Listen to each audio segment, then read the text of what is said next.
But if it's an animal, it's like, sorry. Well, you know, I mean, I don't have emotional reactions. It's just not to animals. Yeah, it's like, you know, if it's a rack of lamb or if it's a baby lamb, it's all the same to me.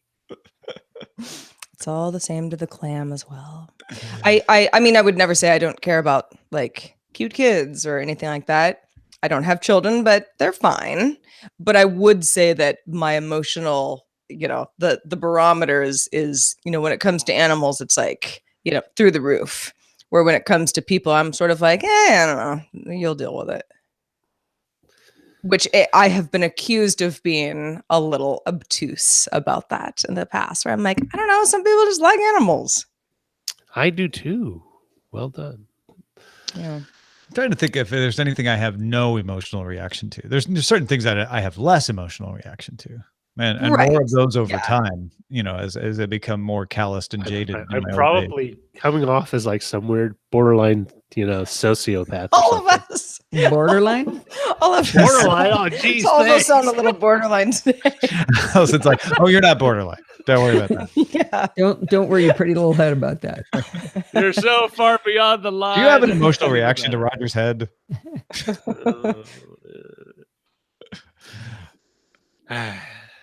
Good times, good times.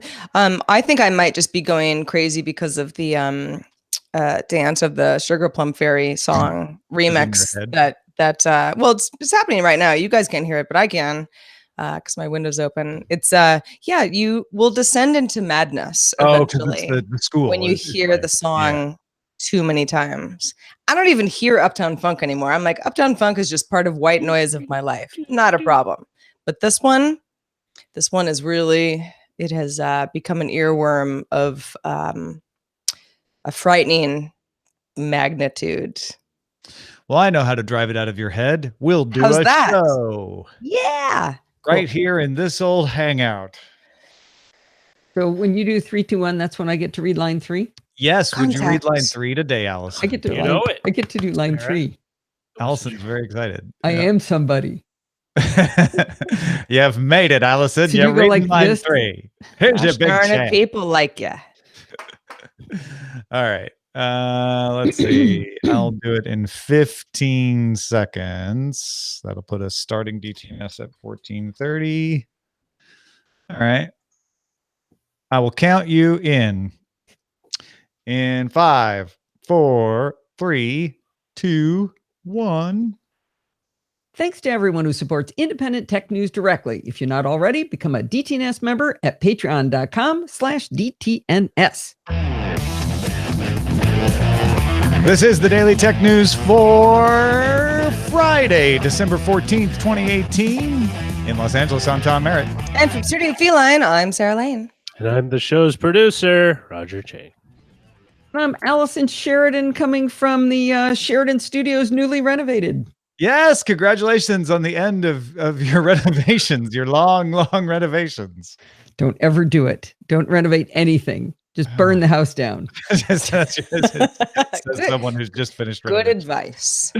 A happy outcome of your renovations, besides having a lovely home now to live in, now that it's done, is you've got some wisdom of sharing audio throughout your home. You're going to share with us a little later. But first, let's start with a few tech things you should know. Facebook discovered and fixed a bug in its API September 25th, which the company says existed for 12 days that could have allowed apps approved to access photos from a user's timeline to also access Facebook stories, marketplace photos, and photos uploaded but not shared.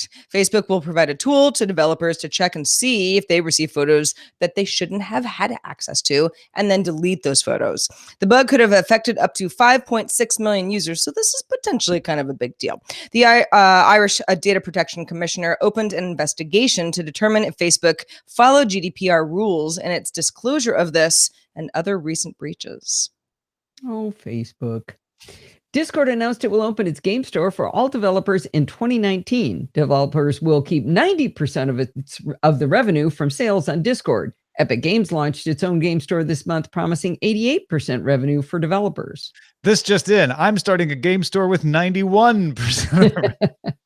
Hey, Tumblr's app's back on the Apple App Store after being pulled back in November. If you remember, some child abuse material got through Tumblr's filters, and that was thought to be one of the reasons that Apple had pulled it. Tumblr announced it will no longer allow adult content on the site starting December 17th. Maybe Apple's calendar is wrong, and they think today is December 17th because the Tumblr app came back in advance of the policy change, and Apple Music launched on the Amazon Echo, which it wasn't supposed to launch till the 17th. So I'm wondering if they just have a problem with the calendar there. Maybe we're wrong. Qualcomm expanded its request to ban iPhones for patent violations to include the iPhone XS, XS Max, and the XR models. Apple claims that the patents at issue only apply to iOS 11. All currently sold iPhones are running iOS 12. Now, Friday, Apple told Reuters that it will update software in China to work around Qualcomm's patents. So, yeah. It just rolls on. Patent wars are back. It really does. Let's talk a little bit about VR, Allison. You know how I love VR.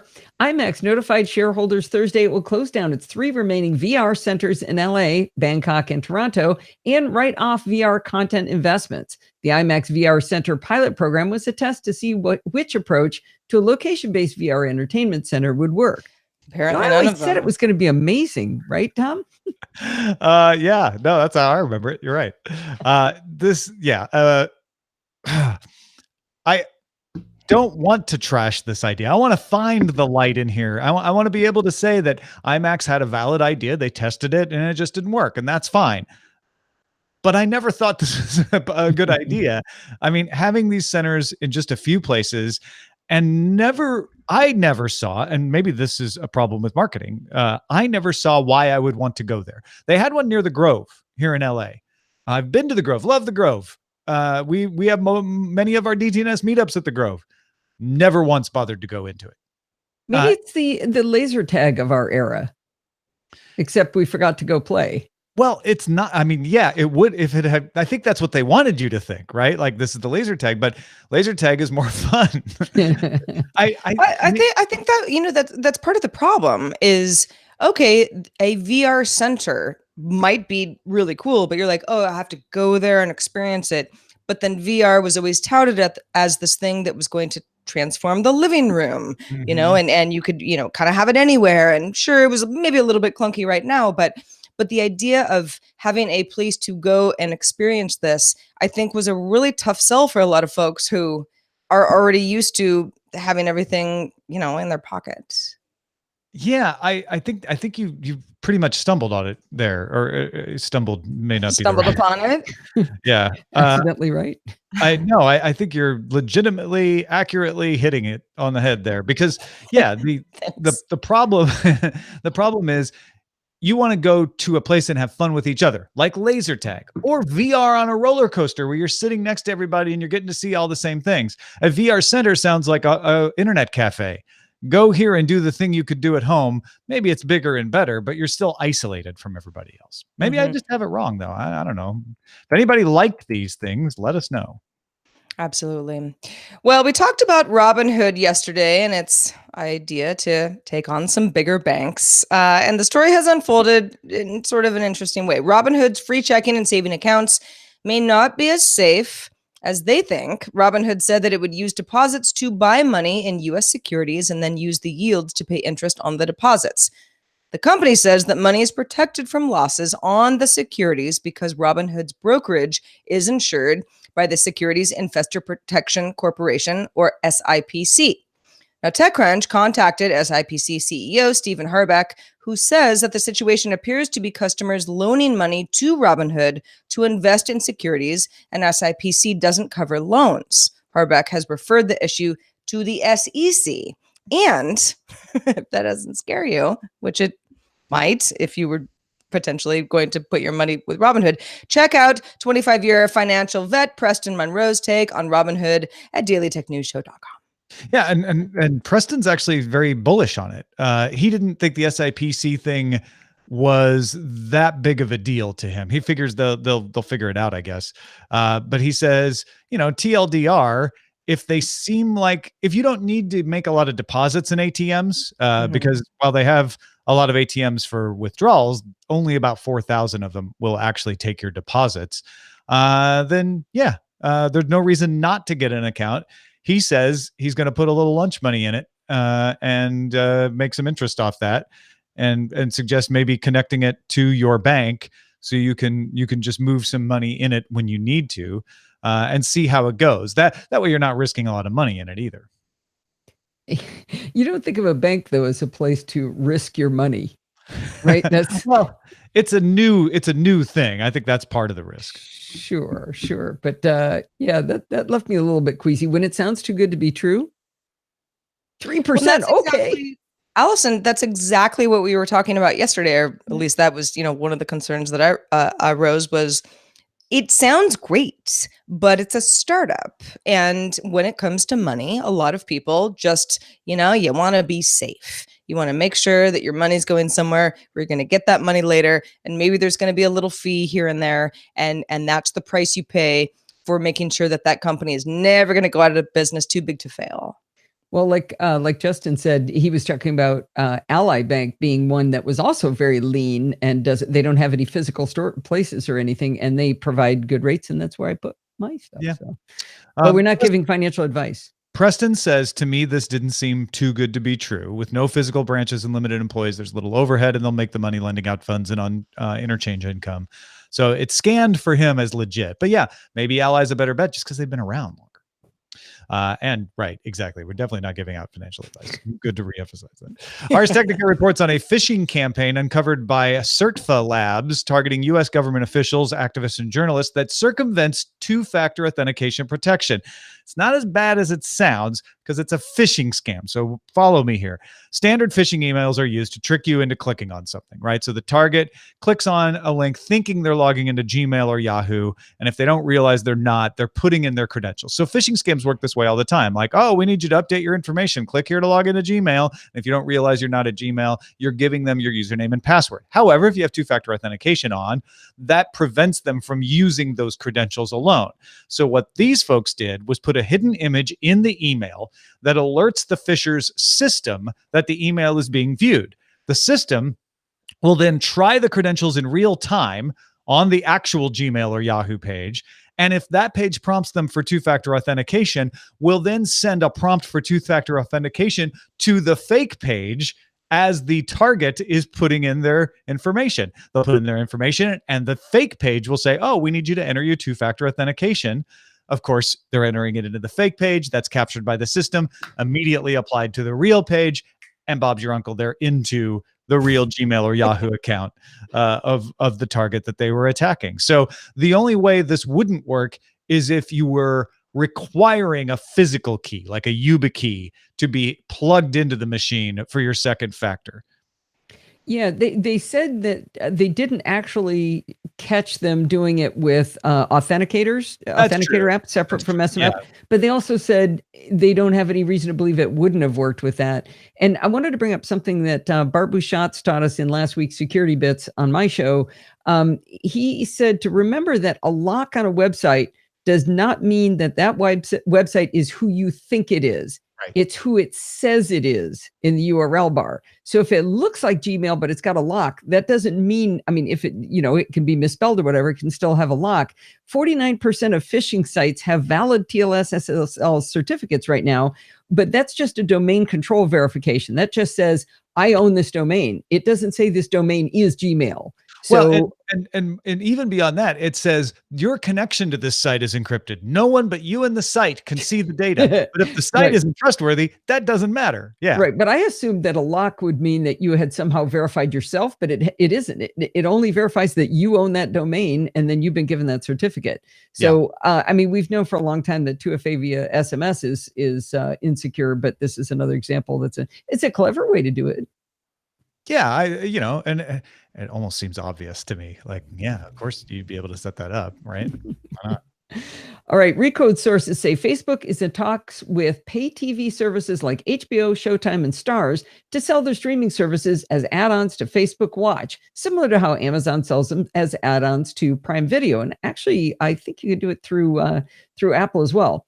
Facebook reportedly hopes to launch the option in the first half of 2019. When you say you can do it through Apple doesn't have a service like Prime Video or Well, but you can add on HBO through your Apple subscription. you can stuff. have your bill paid through Apple, but that's different. What we're talking about here is Prime Video says, would you like to add HBO to your Prime Video account? Then when you go to Prime Video on any platform, you'll see all your videos together, including those from HBO. Okay, I got you. When Apple Okay. launches its service, this will become more of a parallel, because I think that's what they're after in the TV app, is to Well, the say, TV hey, app your does- HBO stuff and all that will be right next door. The TV app finds my HBO stuff. No. Yeah, but but there's no Apple service yet. There's no I see. There's nothing from Apple. There's everybody else. So what Facebook is doing is saying Facebook Watch, where you watch all your Facebook stuff. Now you can have your HBO right in there with all those other great things you're watching on Facebook Watch, whatever they are. Yeah, unlike something like the Apple TV, where it's like you can organize all of these services that you might be paying for. What Facebook wants is for you to log into Facebook on a variety of platforms and just watch a lot of stuff that way. Smartest thing. Never ever leave. Yeah. I don't know if people will take them up on it, but it's the smartest thing Facebook can do to actually make Facebook Watch relevant. If suddenly I can watch Game of Thrones on Facebook, at least it will keep someone from leaving who's like, well, I guess I like this reality show from MTV that's on here. Oh, I can get HBO too. Oh, I can get Stars and Counterpart. Great. Yeah. Sounds like a lot of things that I like watching, Tom. MTV reality. Yeah, no, checking all the boxes. But yeah, I would love to know if somebody out there, and I'm sure there are many of you saying like, yeah, you know what, to be honest, I'm hanging out on Facebook all the time. I'd like Watch to be more of something that makes sense to me. This would be perfect for my ecosystem because it's part of my daily routine. For me, is the last place that I want to watch stuff. But that's again because of over the years I have never really equated Facebook with original content. You'll still be able to watch it on your TV as well. Right. It won't be exclusive. Yeah, you won't have to go to the website. That's a good point to clear up. Analyst Ming-Chi Kuo's latest iPhone forecast pegs 29 shipments at 190 million. Now that is below his previous estimate of 212 million. Kuo added that the quote, the increase in orders of legacy iPhone models cannot offset the decline of 10R and 10S series shipments because of the low season impact. I've been skeptical about a lot of the Sturm and Drang around iPhone sales lagging because we had the exact same warnings last year and it turned out not to really mean anything. However, when Ming-Chi Kuo says it, I start to pay attention because he is very sober in his forecasts and he's usually accurate. He has very good supply chain sources. So him lowering this from 212 to 190 million does make me sit up and take notice. And he's basically saying people just really aren't buying the 10R and the older models aren't going to make up the difference in the holiday season because when you buy someone a present, you don't want to buy them an old model of something. Well, that's, yeah, I mean, all very true. But yes, it does sort of throw a wrench in,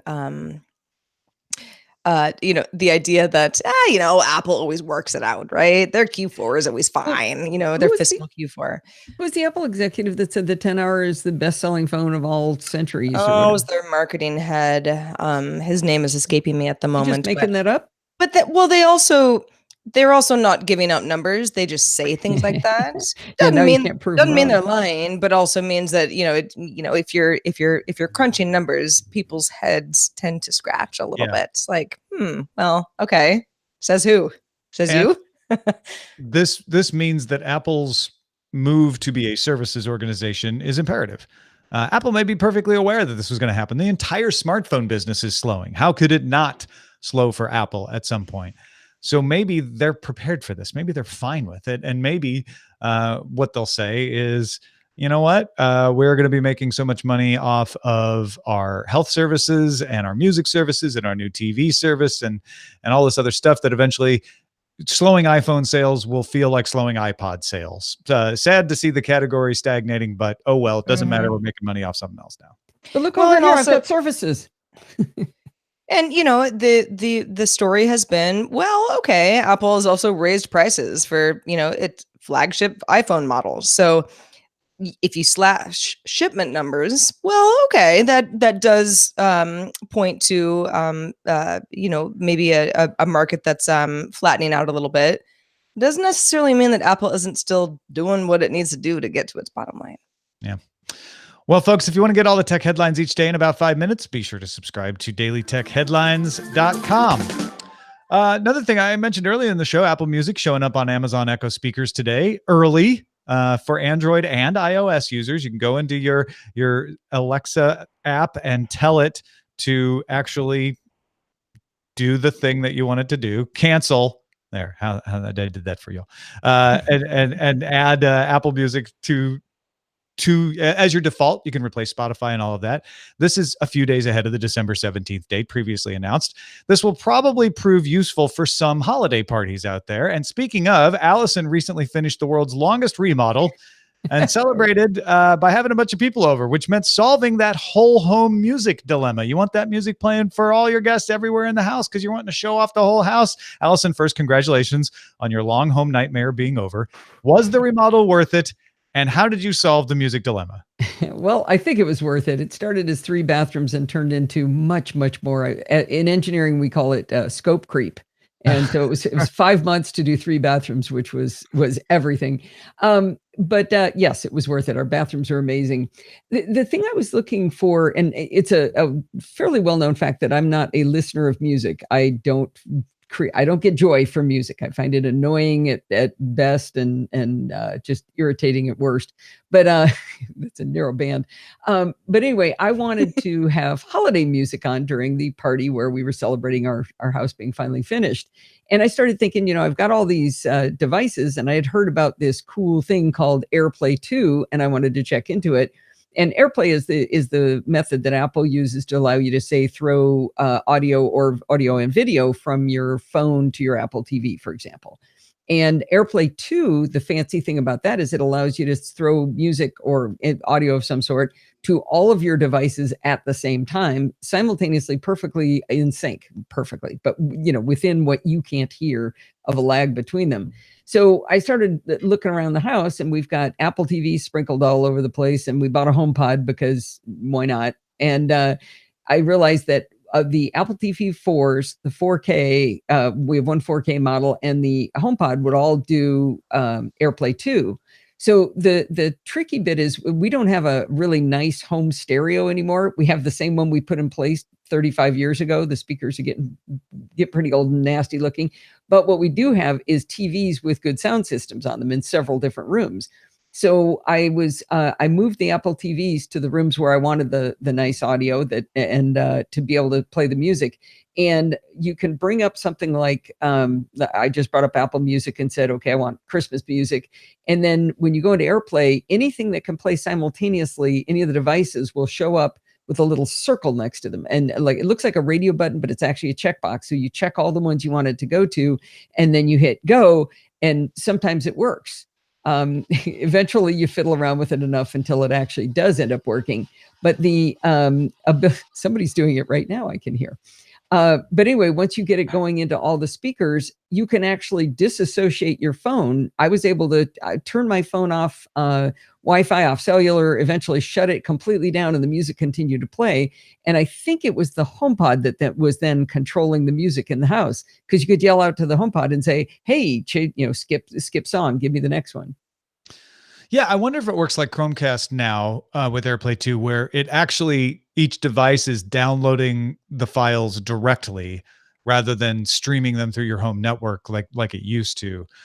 Because we had a situation where Eileen had her VPN on by mistake and was casting something from her phone to the TV, and it worked. Oh, that's weird. I told her, like, that shouldn't work, because in the old days when it was, just streaming it wouldn't work. So I think there's some other stuff going on behind the scenes. Certainly HomePod has to be there to do the voice support if your phone's off, because the HomePod, your Apple TVs don't have the voice support unless you use the remote. The remote they would. Yeah. I did a second experiment where I did some more goofing around with turning things on and off, and I got it all to stop when I stopped my phone. So, it's almost not fiddly. Once you get it rolling, once you get it all going, you can leave it alone and it works just fine. But setting it up every once in a while, I'd go to do it, and a bunch of my devices would go, nope, I don't have Airplay 2. Wouldn't give me the little radio button checkbox. That's weird. That sounds like some networking error that needs to be worked out. Yeah, and then later they came back Yeah. I tried to do it just now and it did not work. So if you heard something in the background, it wasn't me, because all I don't have a HomePod, are Apple TVs hooked up to 2 different TVs. And they both said, great, you want to AirPlay? Give the code that's on this TV so that we can make sure that you're authorized, you're actually in the room. Oh, well, I wonder whether you never Yeah. done it before? No, I haven't AirPlayed from this phone to either one of those TVs. Okay. Yeah. But once you have, that should work. Yeah, it should be authorized from then on And out, but it's a roadblock I hadn't thought about. Yeah, Apple TV 3 won't do it. So it has to be 4 and 4K. And They all showed up with little circles. Oh, they have the circles. Oh, Yeah. Okay, so it would have worked. It just said, oh, we got to make sure that you're actually here. So, Well, that's so you can't cast your next door neighbor's house, right? Yeah, as much as I try, they just won't let me. Well, Allison, you mentioned, and we sort of, haha about it, but the fact that, music is just not a big part of what you need to be playing throughout your home, but a podcast certainly would work the same way. So Sure. I would Any assume audio. that, yeah, like this solution is actually really advantageous to you and your household. Yeah, if you compare it to trying to do it with Sonos, for example, I think if you've already got Apple TVs, you don't necessarily need to buy Sonos's. If you've got Apple TVs hooked to TVs with nice sound bars or a real 5.1 system, you don't really need to do that. So it was kind of a nice way to do it. I wanted to buy another HomePod, and we don't listen to the first one because I don't listen to music. So, but Steve's like, we don't need to spend another $350 just to get for one day music in the yeah. So then I just moved a bunch of stuff around and it worked. Now, Cleveland Climber asks how this is different from playing music on a group of Google Homes, and it's not. It's no different than playing it on a group of Amazon Echoes. It's all possible depending on what setup you've got. And in fact, interestingly enough, even though Amazon Echo has Apple Music now, you couldn't do this with the Echo because it's not part of the AirPlay system, right? Right. So let me ask a back question to you. Does Amazon or Google Home have this simultaneousness? Yeah. Because I mean, you could do it before, but it wasn't with their own identical. stuff, with their own Okay. stuff, right? You can't put a Google Home, a HomePod, and an Echo and have them all 3 talk to each other, even if they all have Apple Music, because they're not on the same system. So, for Apple, it's AirPlay. For Google, it's Home. I don't know if it's Cast. Maybe it is Cast. That's the technology. But yeah. And for Echo, you have a simultaneous playing system that you can do as well. Okay. Right. When can we just have peace in our land? Yeah. We're getting there. We had this discussion the other day. Yeah, right. The open source, what's that version? And when we'll will we have see this something? discussion in a few days, in a week or two. Now that I'm thinking about it, because wasn't that? Yeah, never mind. That was on a different episode. Yeah, we're time travelers, guys. Yeah, we are. We were living in the future a couple of days ago. But yeah, look forward to our predictions results show where you'll hear more about this.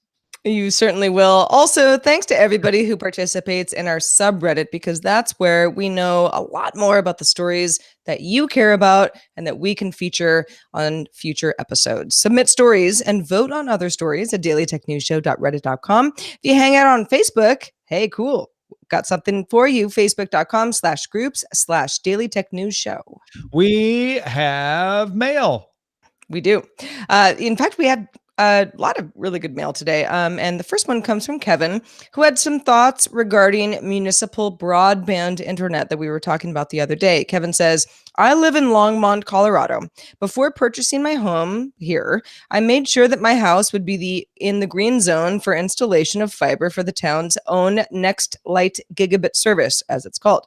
I've paid $49.95 per month for over 2 years now, and I can't remember one single time that my internet has gone down. My check goes to the city of Longmont. I average about 850 megabits per second down, probably about 950 up on average, which is great when I'm sending multi-gigabyte VFX files, that's visual effects for anybody not in the industry, back to LA.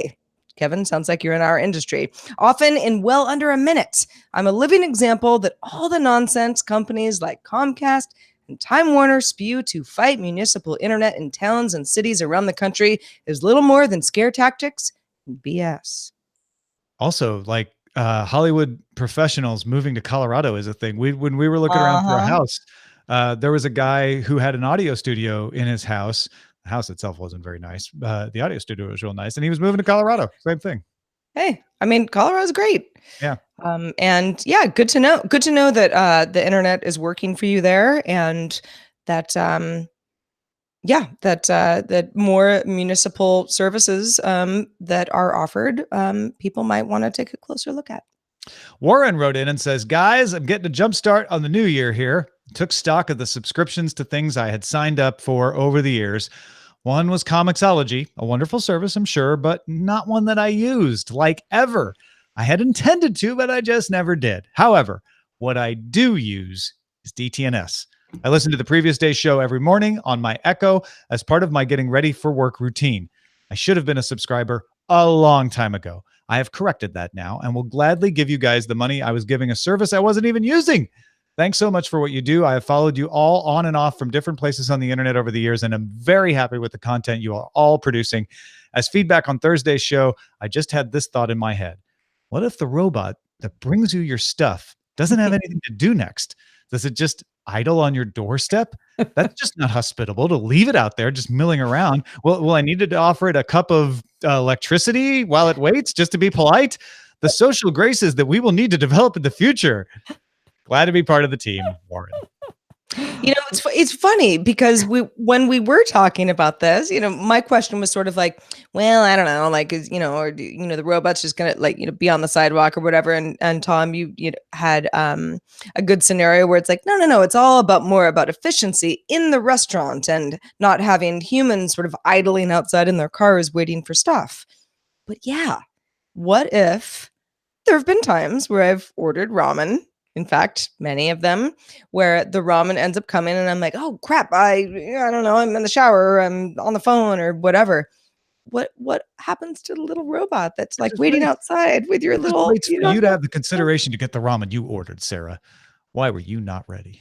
Well, I mean, no, it's my fault. But I feel bad about the robots. So this is sort of, it goes back into our pre-show conversation where I'm like, I care about animals. I care about robots. Yeah, especially when they have those cute eyes on them. No, you don't want them to be lonely and kind of wondering, like, are you here? Did I do the right thing? I think Warren is my new favorite fan of your show. It's a robot, no feelings, just so you know.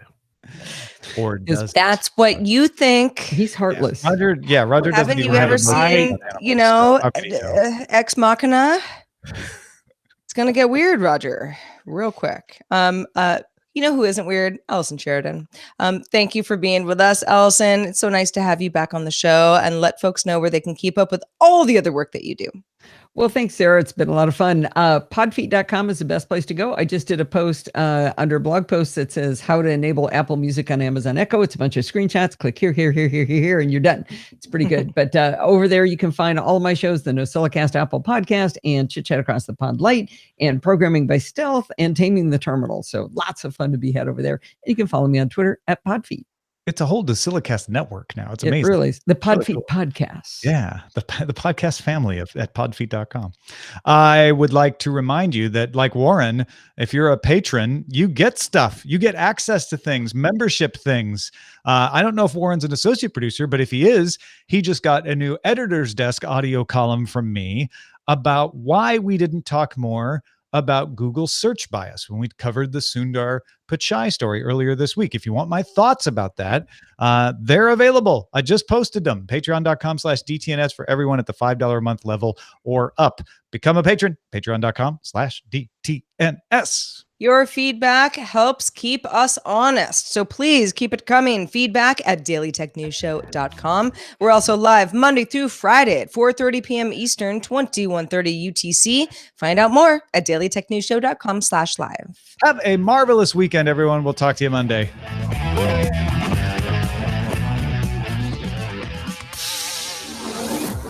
This show is part of the Frog Pants Network. Get more at frogpants.com. Diamond Club hopes you have enjoyed this program. And how? And loving it. Loving it. That was fun. Nailed it. Oh, yeah, that was a good show. I put a Good link stuff. to that Good tutorial stuff. in, just threw it in one of the rows there, Tom. Oh, yeah. Put it in that column D near all the other stuff. No, I did. Oh, you did? Perfect. That's yeah. great. Yeah, it's over next to where you were saying that you could do it now. That's pretty easy. Nice. Oh yeah, perfect. Diamond Club. Oh, sorry. Titles. Diamond Club Titles. hopes you have enjoyed this program. That was actually like a legitimate laugh. Roger, what should we call this show? There started off as 3 bathrooms. Airplay 2, Remodeled Boogaloo. That's my favorite one. Airplay 2. The Boogaloo title comes back over and over and over again, and it usually doesn't get me, but it got me that time. That's really funny though. It actually works with that one. That one worked. Airplay 2, Remodeled Boogaloo. Okay. I just figured out Steve and I can't independently vote. Oh, because you're on the for- same IP address. Yeah. I tried to vote for something. No ballot stuffing, Steve. Nabbit. He can I don't know. He can use, That one. he can use You have VPN just to vote on the titles. or you could just use what's the anonymous browser? Tor Yeah. browser. I wonder if I just do Oh, really? private browsing in Chrome. New incognito window. Let's see if I can vote over there. Let me stuff it down. Wait a minute. Do that. Wait a minute. We have 2 different ones. We have Airplay 2 Remodeled Boogaloo and Airplay 2 Eclectic Bugaloo. I like the Remodeled Boogaloo. All right.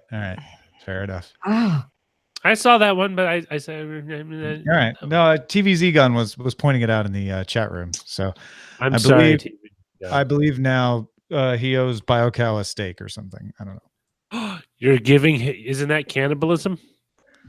Perhaps a delightful tofu meal. A tofu steak, an eggplant steak, an A eggplant tofulo. tofu steak. A mistake. Mm. There Cheers. is. Man, it worked, Derek.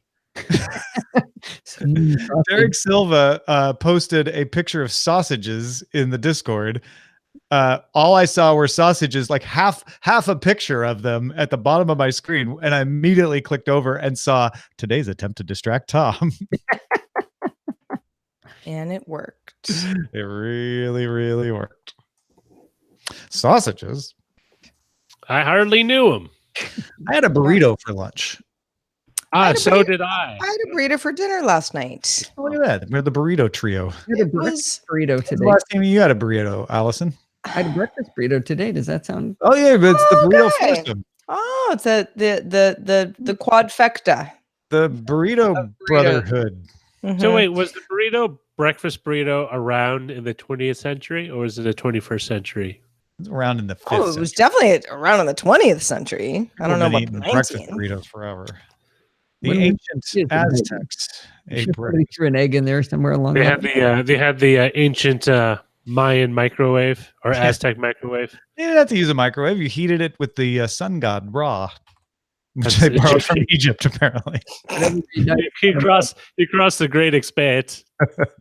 Your breakfast. I will say, and this is, perhaps an unpopular opinion depending on where you live or where you're from. Ooh. Oh wait. Ooh, yeah, already bad. But I really wanted a burrito yesterday. I just did. And there are a lot of taco truck type Mhm. stuff around me, which is, tacos and quesadillas and burritos and whatever. And this particular truck that's very popular, I was like, yeah, I'm gonna try a burrito. And as it was a chicken burrito.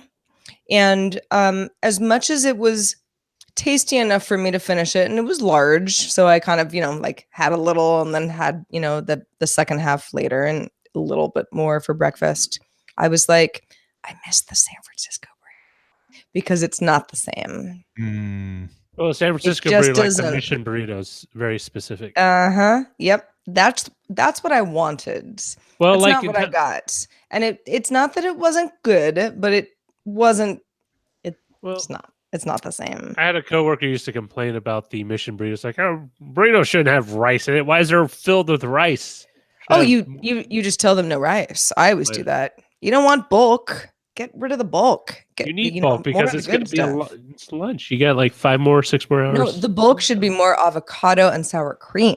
That's expensive stuff. Rice is cheap to cook. Buy and cook. Okay. I'm onto you, San Francisco burrito places, but yeah, no, I wasn't a big rice fan either. The rice isn't the problem. I don't know. There was just something different about it. Too that tangy, too sour, too vinegary. It just wasn't a good San Francisco burrito. San Francisco burrito should be 9 pounds. And just dripping, and you're kind of going to get messy, and you're going to. If you leave the foil on, it won't be messy. I've learned my lesson. Sure, even so, you still might need to eat it with a fork off the top. I don't know. It just wasn't quite the same. Hey, if I can interrupt this important burrito conversation, I did want to show something that Ryan will really love. So when we redesigned my new studio, I'm in a new room where I don't have my mantle behind me for all my cool toys. And so Steve put up a shelf for me, and we put all my toys up behind me, and there's a nice empty wall spot under there. And what I wanted to put up there was a picture. But the only problem was Steve said it looked like a shrine when we put it up there. Only if you put candles around it. Right. It's got a LifeX strip glowing above it, so maybe it had that kind of look. But for anybody who can't see it, that's the painting of Tom and the crew. And I think I got it for Christmas last year. Wait, is Steve's gonna hold it up and show you how it looks like a shrine? That doesn't look like a shrine. I think it looks nice there. It doesn't look a shrine like as I thought it would. When you said that, I was like, oh yeah, I could totally see that. I was thinking now it just looks like a nice picture that it actually fills that space pretty well. Tom says it fills that space. I think it looks great there. It looks good, especially under the ledge that you already have up. And I know Creative Vest Arts will be very pleased if that was up there. I know. Because he did such a good job on that. Yeah, Zoe Brings Bacon says it looks really good there too. Okay, if Steve wants to argue with Zoe, you better bring some bacon. Yeah. Well, hey, I got to run off and go do security bits with Bart. All right, tell Bart we said hi. I sure will. All right, bye guys. Bye. All right, Good stuff, Allison. Bye. See you soon. So I have created a bracket on challonge.com, challonge.com. Thanks for the tip off about that, by the way. Who was it that tipped me off now? I can't recall. Was it DT? I think it was RDT2, but I apologize if I'm wrong about that. Anyway, so 64 hats have been arranged in a bracket and seeded against each other. Today was the first vote, with top seed DTNS hat taking down the Greenville Junior High Blue Jays hat. Next week, or next battle, we may not. I guess we'll do it next week. Next week, although I kind of want to wear a Christmas hat next week. The next battle will be the Seattle Mariners, number 32 ranked, versus the Kingsbury Park District Pony League hat, number 33 ranked. But if you go to challonge.com/DTNS hats, you can see the whole bracket. So it's CH what? CHALLONGE.com. Oh, challenge. Yeah. This will take more than a year. This will take 64 weeks. Daily technician. Because there's 64 hats. And there's some duplicate hats. Like I've got 6 Cardinals hats in here because I have 6 Cardinals hats. So as I get new hats, I might replace some of these participants. We'll see.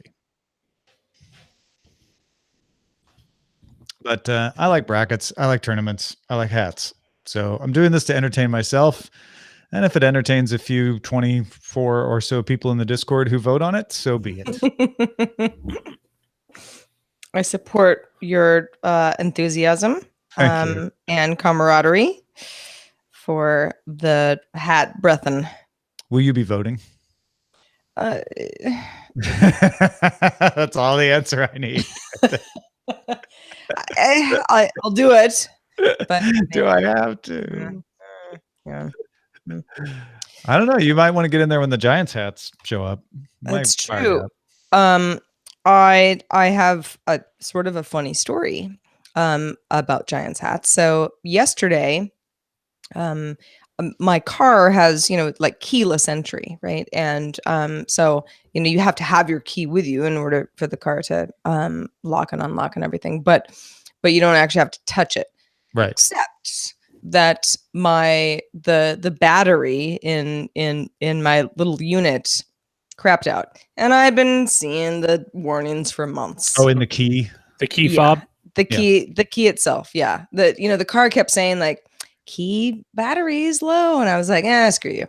And so eventually yesterday it just didn't work anymore. Now you can manually, like, there are other options. And I was sort of in a hurry and blah blah blah. And so I thought that I locked the whole car, but I only locked the driver's side door, and the rest of the car was actually unlocked. So somebody broke into my car. Well, they didn't break in because they didn't actually have to break in because it was unlocked. They entered your car. They entered my car. They rummaged through my glove box. Nothing was in there besides the car manual and like some like handy wipes. They stole some makeup, which I'm annoyed about, but it was like half used. So like, okay, good luck. But they left my Giants cap, which was right on the passenger They stole seat. a half-used thing of makeup and left the Giants hat. And you know why? Because I'm a Dodger country. And I honestly, like, as soon as I got into the car, I was like, oh no. And then I kind of like was like, that's kind of funny. Yeah, I'm mad at you, whoever stole my Urban Decay makeup. That was good makeup, but like I've been using that for a year, so it's a little weird. But you left my Giants cap, which there was some weird level of respect that I felt for this thief. Despite the fact of feeling super violated otherwise. So, live and learn. My car's been broken into 3 times. I've learned to keep nothing of value in my car. Oh, and same. I mean, yeah, makeup was like she keeps nothing of value. A Giants hat. Tom Merritt. Wow. Fired. I don't even mean it. I just saw it there. No, I actually laughed because I was like, oh yeah, whoever, because I for anybody following along, I live really close to Dodger Stadium, and just everyone in my entire neighborhood is just like Dodger caps all day long, where I'm like Giants cap. And for the most part, everybody's really nice, but nobody wants to steal it. And it was my fault for not appropriately locking my own car. Well, now if you need to protect anything in your neighborhood and you need to be away from it, just put it under a Giants hat. Yeah, exactly. Like a tone of silence. It is. Yeah, like I'll steal her like weirdly used makeup. I mean, that would always get. Eileen had some sweaty workout clothes in the back of her car at the on Vermont Street near Tech TV where you used to be able to park. Yeah. And someone broke into the car, took her sweaty workout clothes. Yeah. Some people need clothes. Clothes are not hard to get. Clothes are one of the easiest things to get because there's so many places donating clothes to people. Like, you don't have to steal them. It's a crime of opportunity. No. I don't think it was someone who needed clothes that way. I don't think it was an impoverished person who's like, I've been looking for clothes. No. This was a spy.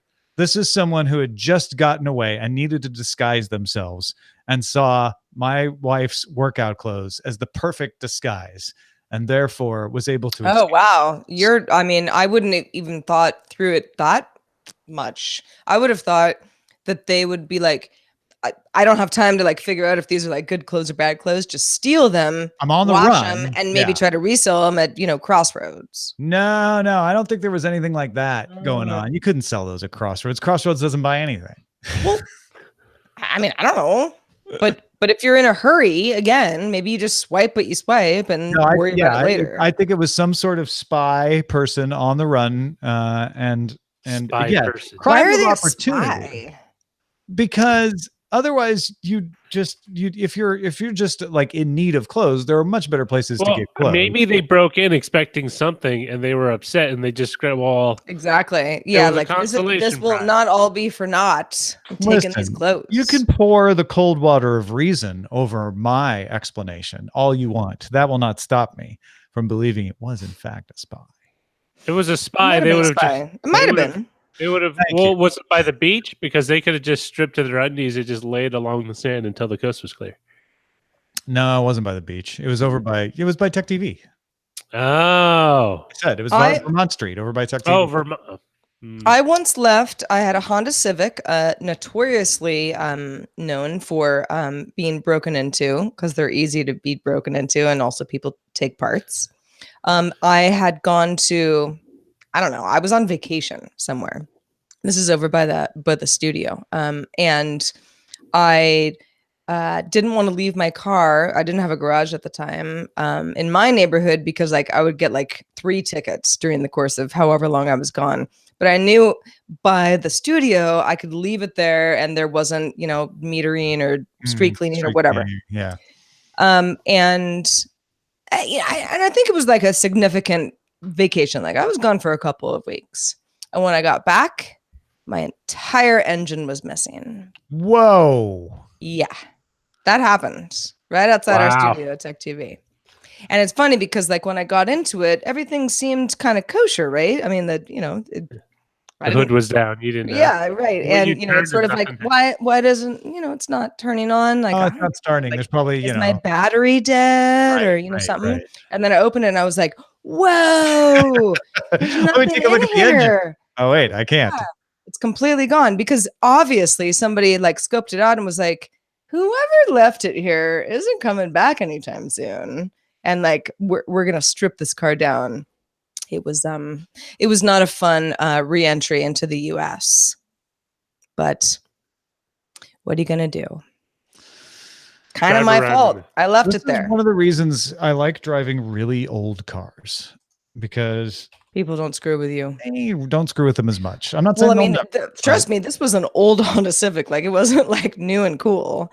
It was just something that somebody knew that they could, they could resell. Well, and the other thing with Civics particularly is they're highly valued in certain street racing scenes, or they were back in those days particularly. Right. Yes. So there were certain types of cars that who knows why they did what they did. Sort of stuff, the more popular a car is, the more popular their parts are, because a lot of people are gonna demand. But there was also a mod scene, Roger.